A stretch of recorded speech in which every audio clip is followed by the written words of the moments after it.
ఆంధ్రప్రదేశ్లో భారతీయ జనతా పార్టీ మిత్రపక్షాల బలాన్ని తన బలంగా మార్చుకునేందుకు పక్కా ప్లాన్తో వ్యవహరిస్తున్నట్లుగా కనిపిస్తోంది. పదవుల విషయంలో తమ వాటాలను పెంచుకునేందుకు ప్రయత్నిస్తున్నారు.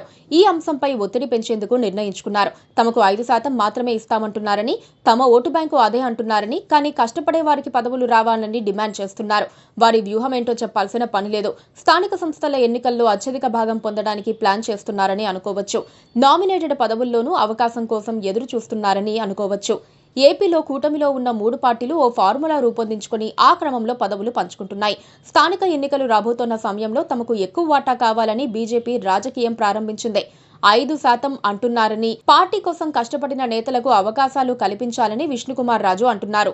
బీజేపీ కోసం ఎంతమంది కష్టపడ్డారో, ఎలా కష్టపడ్డారో కానీ వారికంటే ఎక్కువగా టీడీపీ, జనసేన పార్టీ నేతలు కష్టపడి ఉంటారు.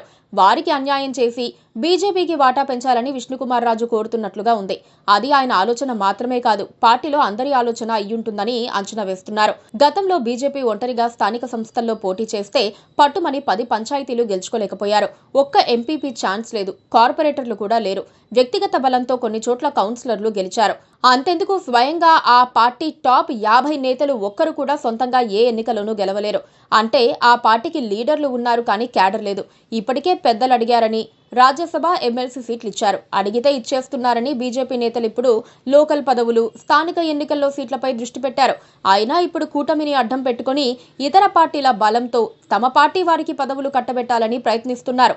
కూటమి ఫార్ములాకు తూట్లు పొడిచే ప్రయత్నం చేస్తున్నారని అనుకోవచ్చు.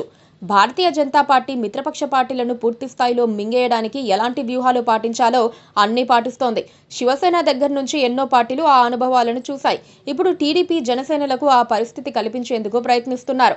ప్రస్తుతానికి విష్ణుకుమార్ రాజే మాట్లాడుతున్నారు. ముందు ముందు ఇంకెవరైనా మాట్లాడితే అది ప్రత్యేక వ్యూహమే అనుకోవచ్చు. అప్పుడు టీడీపీ, జనసేన జాగ్రత్త పడాల్సిందే. Please subscribe to KTV Telugu. KTV Telugu. KTV Telugu. KTV Telugu channel.